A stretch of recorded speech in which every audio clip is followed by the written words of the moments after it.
Hi, I'm DJ Ware. On this episode of the Cyber Gizmo, I'm going to be delving into DNS Unbound right after this.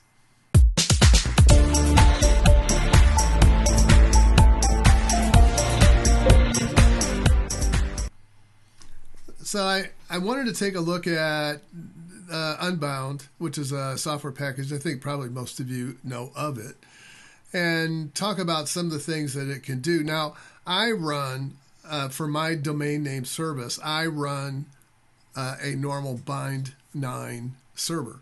So, and that serves well, but let's talk about some of the things that have happened in the past. So, DNS didn't exist in the early days. In fact, there was a lady out at SRI International that maintained a list called the host.txt file, and you could get a copy of it and download it and put it in your Unix machine. Yeah, we still use it today.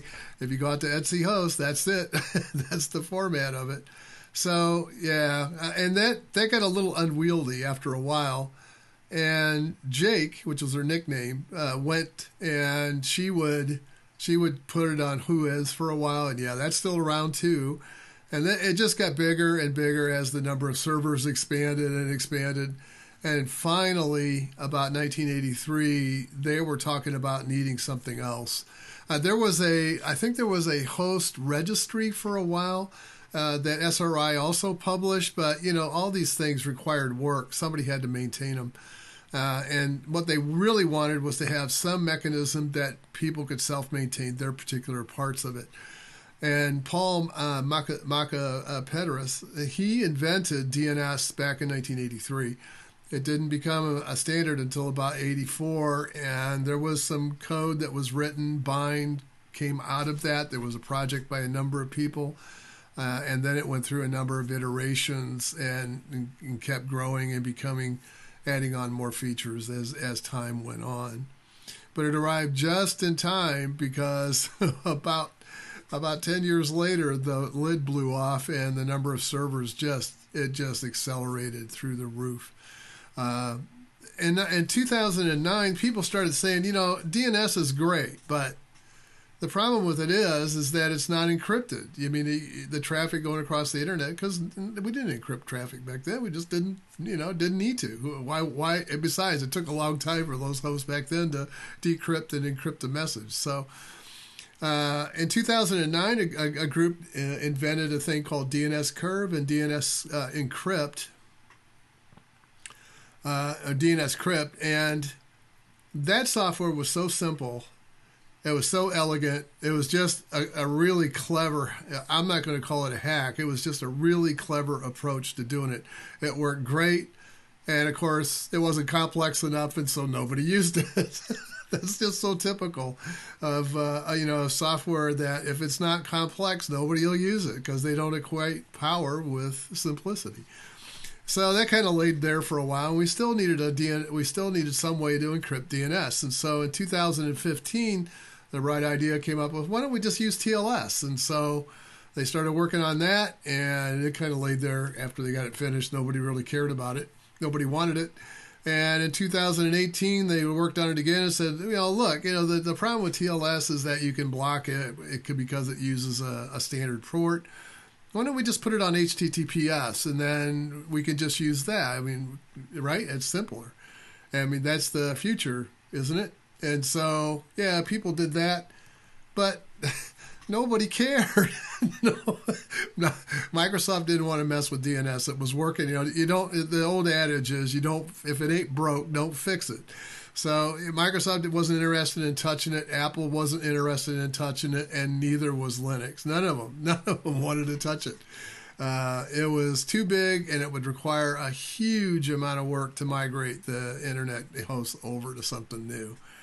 So it just kind of sat there. It just kind of sat there until Mozilla came up and said, hey, we're going to put DNS over HTTPS in our browser. Done. It's a client. We can do it, and we're going to do that, and we'll point it over to one of the servers. And I think they chose Cloudflare for that initially. But then everybody jumped on the bandwagon, and not only did they want to support HTTPS, they also wanted to bring in DNS over TLS. And so you had Cloudflare, you had Quad9, you had Google, Quadrant, and it's on and on and on. Everybody was jumping on the bandwagon to support it. But here's the thing.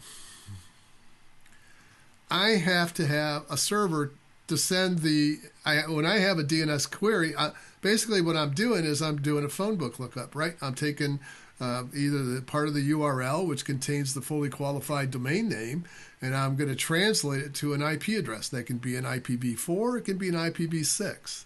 But I got to get an IP address back because that's how packets get sent over the internet. So at least in one level, then it will get converted to an ARP and a MAC address, and then off it goes. But so here's the problem, is that there's really two. The first problem is, how do I get you a key that will work for you? Well, Linux kind of solved that. If you go and download the CA certificates application, it's actually a package which most of them, like Debian and Ubuntu and Fedora, they all install it by default. So in Fedora, if you go out to Etsy PKI, I think it is, there's a directory there that has the TLS certificates in it. It's a bundle. I think tlsbundle.pem, I think is the name of the file. And then on Debian and Ubuntu, if you go out to Etsy certs and then look under CA certificates, you'll find a CA-certificates.crt. And that is the file you need in order to get the DNS over TLS to work. So, yeah, but the problem is okay, so I'm going to encrypt this message, I'm going to send it off, and who am I sending it to? I'm sending it to the cloud. So what are they going to do with it? They're going to decrypt it, and then what? Store it. So yeah, they can use it to track. So I mean, there's several problems with TLS, or several problems with HTTPS, right? So in the old days, in DNS days, when it was unencrypted, it sent UDP, and UDP is connectionless. It's kind of hard to track that, especially when there's no room left. It was pretty much filled out. I mean, there's no room in there to add any additional metadata to be able to capture. But with HTTPS and DNS over HTTPS, you can put all kinds of things in it. You can put a cookie in it. You can capture the operating system. You can capture the hardware type. There's all kinds of things that you can pick off, and you can continue to track that person even if they go off and use their cell phone, and they come back and they get on their laptop and they go sit outside or go take a walk in the park, or they get in their car and they drive on down the road, or they go to work, or they come home. That thing is, the problem with HTTPS is that when the handshake occurs, you can cache that and you can pick up that same session no matter where you are. You can pick that right back up and keep going. So yeah, that's kind of a problem. So there's a pretty, I guess, I don't know if it's a furious debate, but it is a concern. So that the two camps are arguing over whether or not, well, I shouldn't say arguing, they're discussing in a heated format. They're discussing in a heated format whether DNS over TLS is the right way to go, or DNS over HTTPS, and there's good reasons on both sides. If you're using, let's take the side of DNS over TLS for a moment. So in that case, you have a port, and that's 853 that is being used to send that particular request over. The problem with that is you can track it, right? Because I can see that you got that port open. I know that you're using DNS over TLS. The other problem with it is that if I'm trying to avoid, it raises basically a flag that says, hey, for some reason I'm going to encrypt my DNS queries, and that must mean I'm a bad person. So, and then the second half of it is DNS over HTTPS. That encrypts the traffic. It looks like normal HTTPS traffic, and it gets mixed in with it. The problem is then the network engineers can't block sites that are things that maybe the corporation doesn't want you to be able to get to, or it's not work-friendly content, and so they block that a lot of times. So I mean, there's the side of privacy and there's the side of management. Who's right? I can't answer that for you. For me, what I'm going to be working on is DNS over TLS.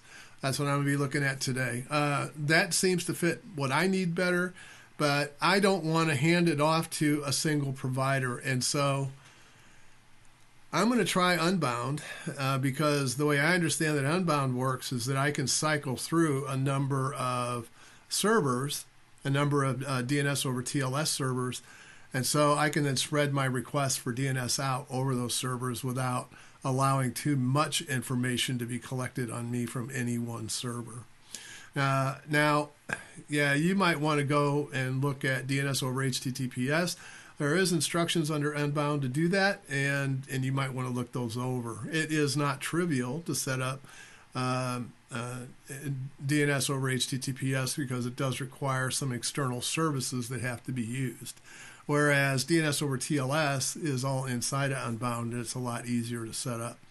It's not the reason why I picked that. I mean, I don't care if it's hard or easy. It's just that for me, what I want to be able to do is I don't want to unhinge what I have created in Bind 9. I want to be able to keep it, and I can create a stub in Unbound to be able to do that. So I can continue to use my internal DNS, and I can then, if I don't know, I understand that Unbound has some limited amount of the local ability to define hosts within your local network, but I don't know how far it will go.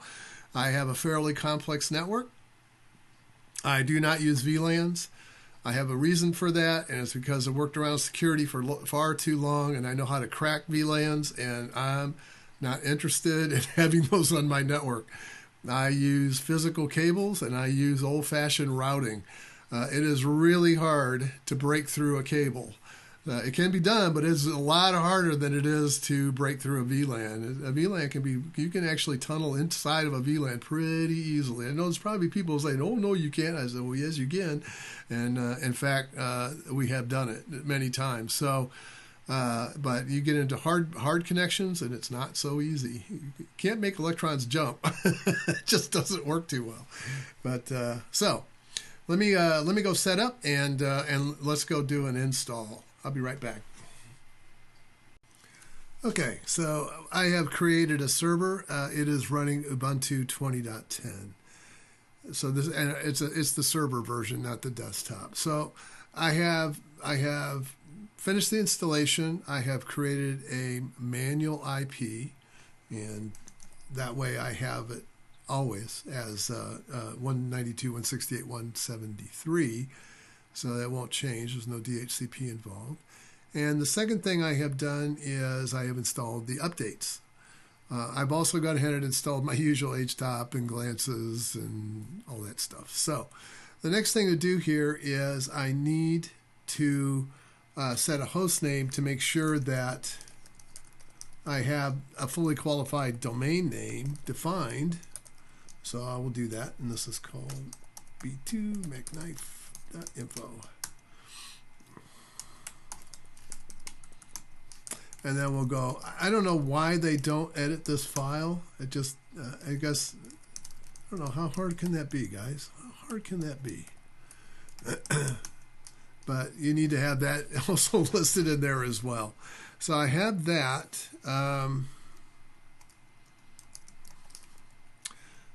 Let's see what else I need here. Don't think I need anything else.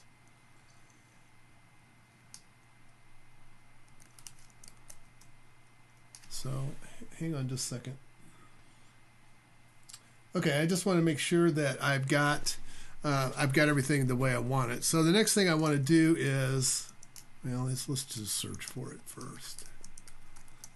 I'm going to be obviously installing Unbound. The current version of this is 1.13. So if you want to go out to their GitHub site, I'll leave a link below, and you can download that and compile it. In their README, they have instructions for what you need for dependencies on the libraries. If you are going to be using DNS over HTTPS, my suggestion would be to go out to their site and read through the documentation, because there are some external services you need to set up in order for that to work. But if you're going to do DNS over TLS, what I'm showing you today should work just fine for you.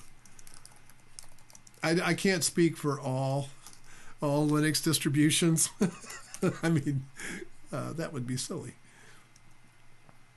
So I'm going to go ahead and install that. And then I'm going to make sure that it's up and running.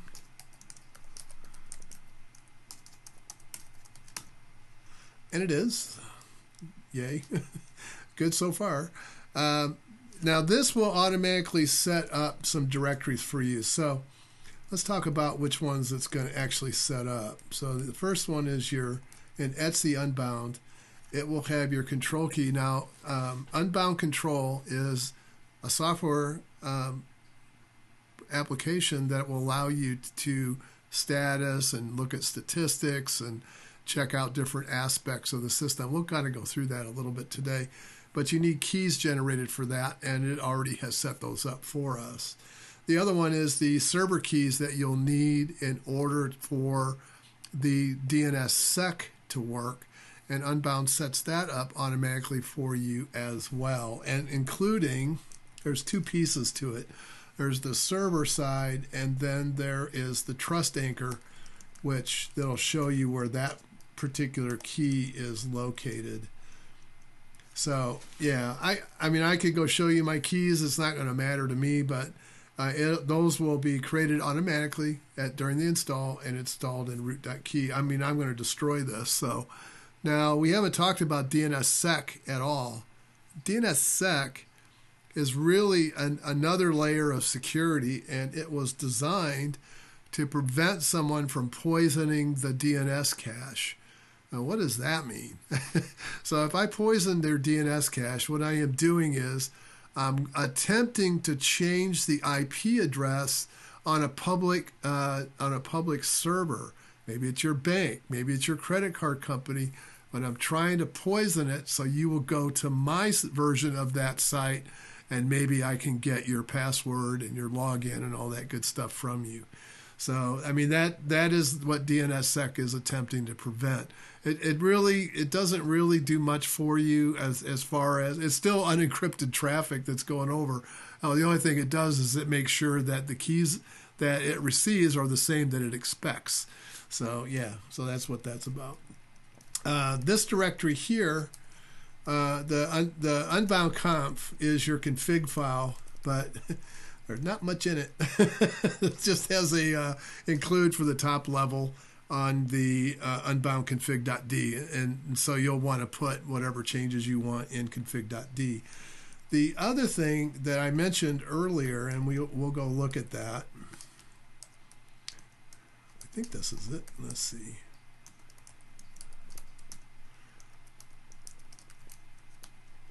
Is that it? Maybe it's CA. Yeah, it's CA. All right, so it's, no, that's not it. SSL. That's what it is. Certs. And then in here, there'll be a CA. Yeah, that one. So this file is the one that you get from, this is the one that you get automatically installed at the time. And it's that file right there that you'll want to configure into your DNS over TLS, and then that will have the certificates that the DNS server that you're going to talk to, so that you can encrypt your traffic and send it and get an answer back. So yeah, that's what that's for. So let's go back over to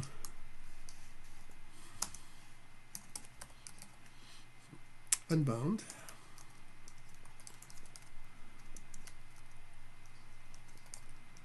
Now I have one already. I'm going to have to sudo, so let's see. I'm just going to kind of copy mine in here, and then we'll kind of go through it. My file came from the actual source code. When you go to do the install, it will actually stick it out in user local etc, and it's kind of nice to use that one because, as you can see, it's already commented. It has all of the options in here, so you can just go through and uncomment the ones that you want to turn on. So the first one I'm going to need, because I am attempting to turn on DNS over TLS, I want to get a little bit more log level, but as I found out, it wasn't really all that helpful. These interfaces are the ones that you listen to by default. So basically this is saying I'm going to listen on all the interfaces and I'll take traffic from anywhere. Now that's probably not the smartest thing in the world to do. You would probably want to limit that to your local network. But again, I'm trying stuff out. I don't want any of this stuff in my way. I just want to try it. So the first one is the IPv4 and the second one is the IPv6. So yeah, you would probably want to lock that down a little bit. But in my case, just because I'm trying to get things to work, I'm just going to open it up. So I don't have to set this one because that is default. The port 53, that's default. So let's just go down through it. There's, as you can see, there's all kinds of stuff you can do in here. And they document this pretty well on their site, on the Unbound site. So you can go through that. Now, access control, by default, Unbound is closed. So it won't answer any queries at all unless you specifically allow them.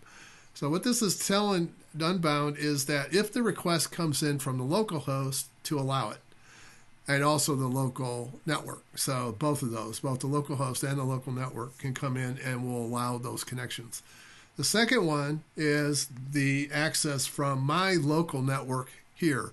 So this is my main network. It's the one that has all of the servers on it, except for the cluster network.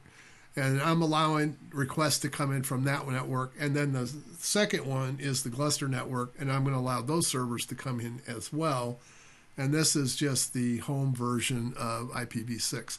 I'm not allowing anything specific for IPv6. I don't use IPv6 all that much. I should be trying to move over to it. I probably will at some point.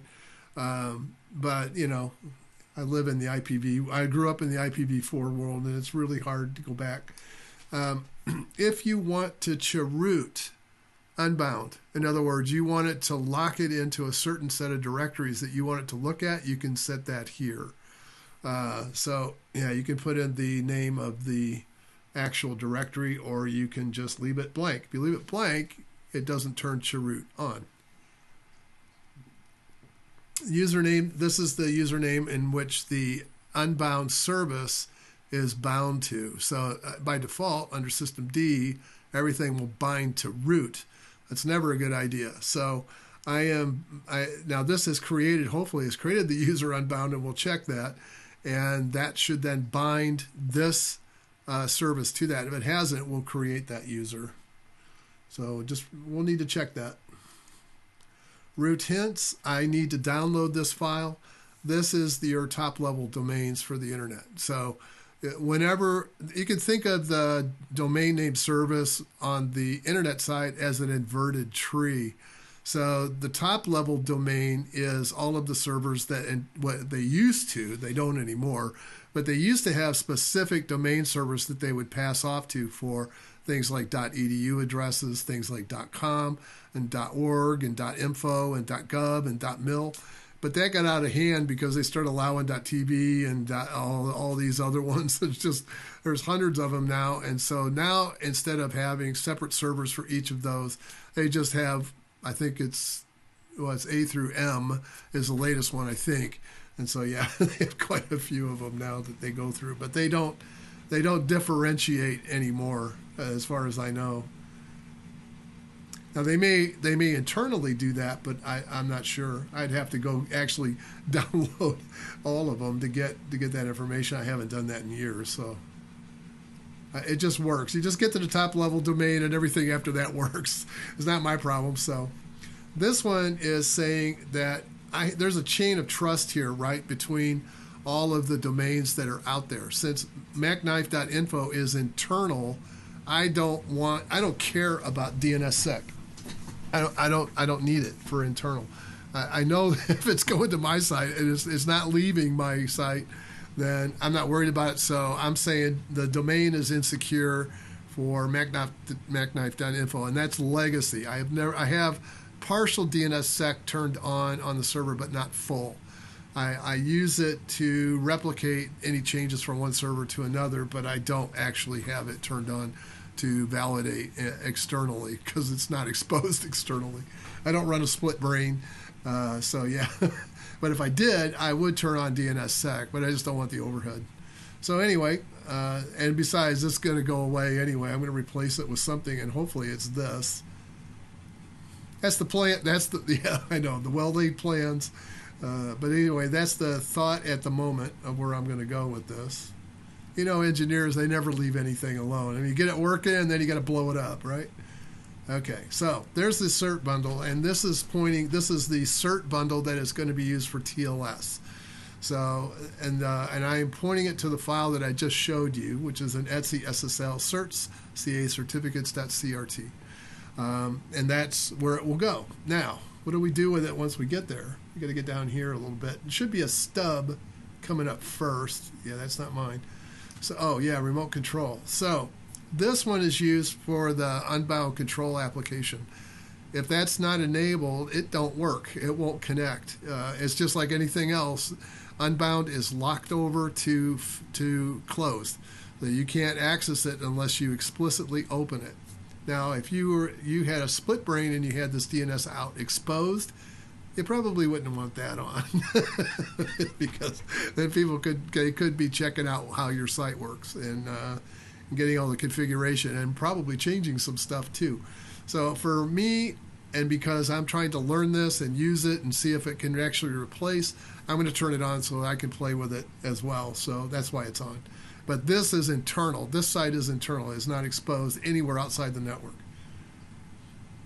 The stub zone, this is saying that, okay, so I have a local domain. I don't want you to report, I don't want Unbound to process the request for that. I want it to just pass it over to the address over on 192.168.1.70, which is my bind 9 server.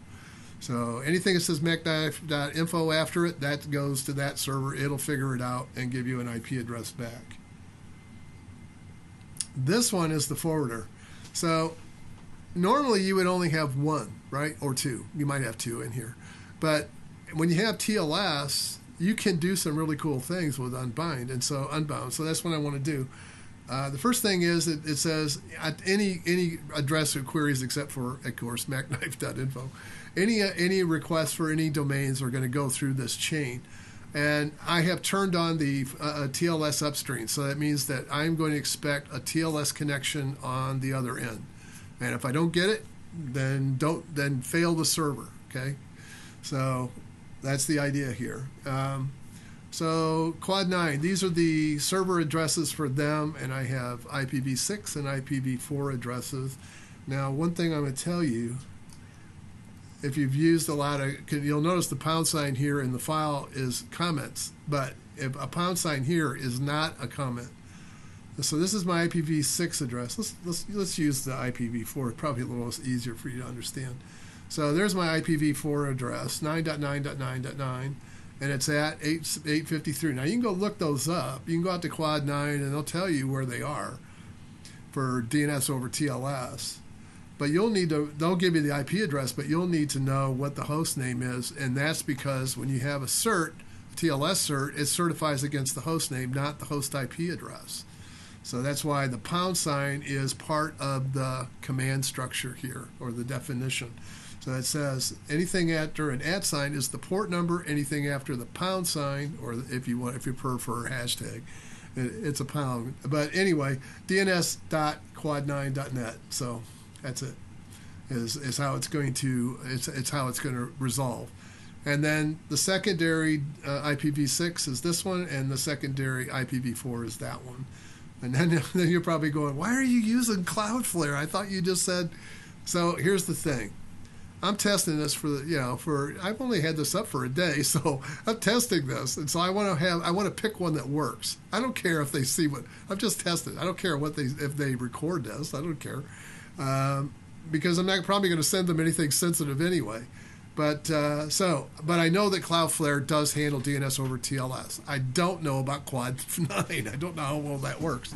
So that's why I have both of them in here. Once I've determined that everything is cool and it works, I'll probably replace Cloudflare with something else. And there's a number of them.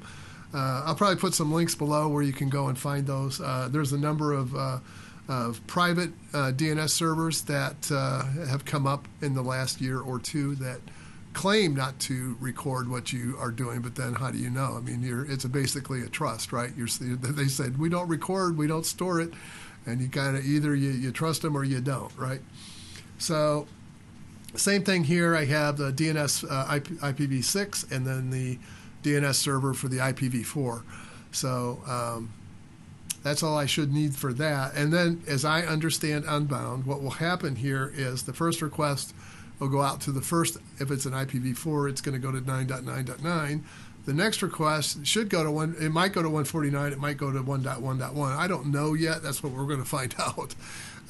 But it should, as long as those servers come back with a response, I think the default is 400 milliseconds.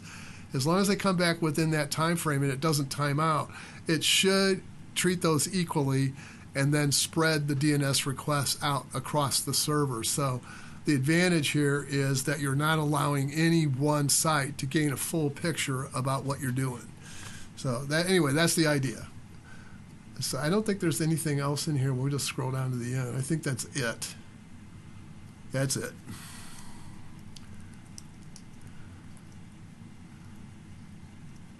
All right, so we got that. I need the root hints, and I get those.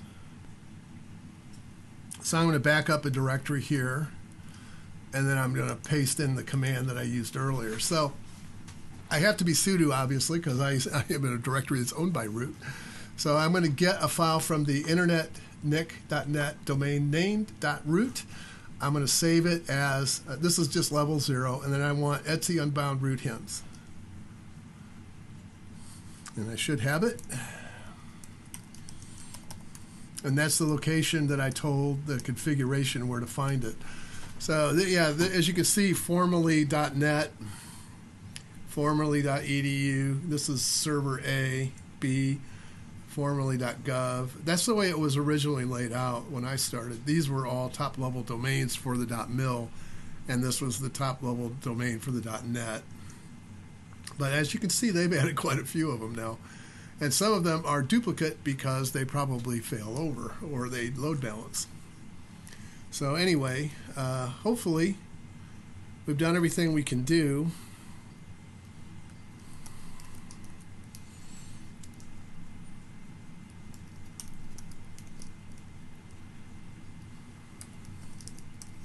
Let's just check the config. Okay, so no errors. Let's see if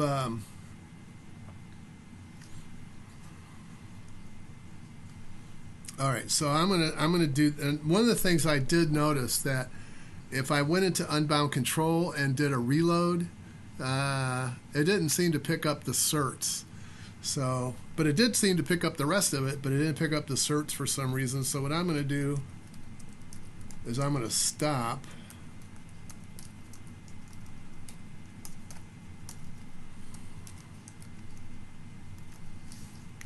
If all goes well, this should work. And if it doesn't go well, then we get that. And I actually left this in here on purpose because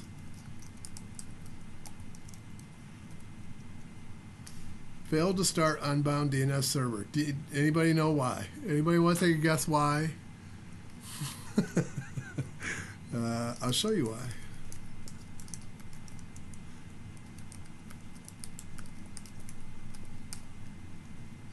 I guess I better put a status in front of it. Oh, well, might help to spell it right. There we go. It's because that's running. And that is sitting on port 53, which is the one I want. So my advice is to do this. Don't disable it. Just stop it for now. Because if Unbound doesn't work, if it doesn't come up at this point, you have no DNS. So you'll need some way to get it back. So anyway, that's my advice, and then we'll start this. And this time,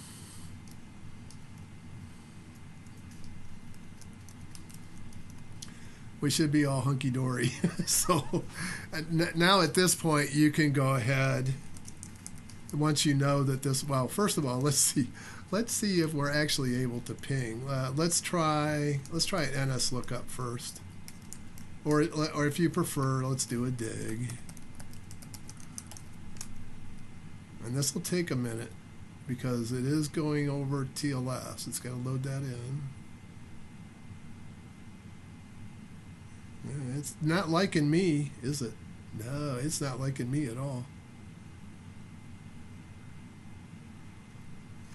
Okay, so let's find out what happened. Oops. So what I had to do was, I forgot something. I'll show you what I did.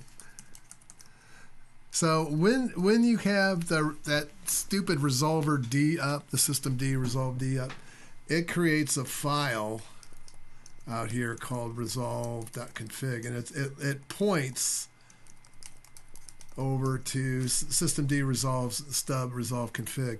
So what I needed to do was I needed to disable in order for this to work. So right now I have, just to show you,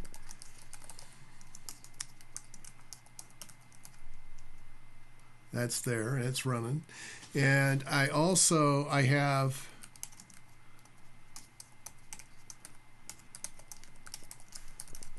this running. So everything is up and good. It's listening, and now I should be able to do a ping on. Let's try one we haven't done before. There we go, and there it goes. It's working. So now the thing to check is, can I route to my internal network? And yes, I can.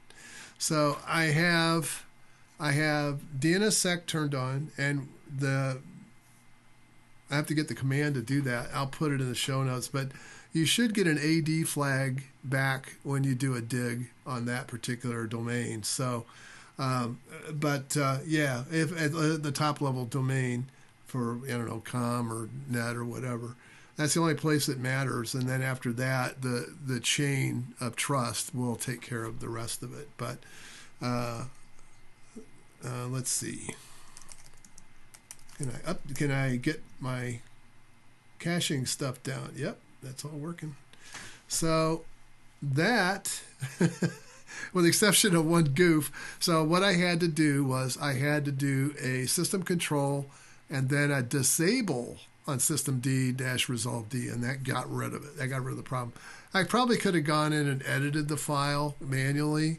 Since it was down, I could have. The problem was it wasn't pointed at my Unbound service, so it was still pointed over to my old DNS server. So yeah, that's not going to work. That's not going to work too well. So that's what was going on there. So anyway, yeah. So yeah, oops. Hey, I make mistakes too, and I'm going to leave this one in so that if you may encounter it too, if you are looking at the logs and you start seeing SSL handshake failures, that could be for a number of reasons. One, you didn't get the TLS cert file defined correctly. You don't want quotes around it. You just define it. The second problem might be that your cert file is out of date, and you may need to update your system to get a new copy of the CA certs down. So those are, and they'll give you the same error, the same exact error. So anyway, that's all I had for today. I hope you enjoyed this. If you did, please like and subscribe. Hope to see y'all again real soon. And good luck if you try this. And I'm going to be playing with this, and I'm going to start bringing some of my hosts up and under it and see what happens. You'll notice that, yeah, it takes longer, doesn't it, to get an IP address back. I have never known security to speed things up. It always slows things down. But anyway, hope to see y'all again real soon, and bye for now.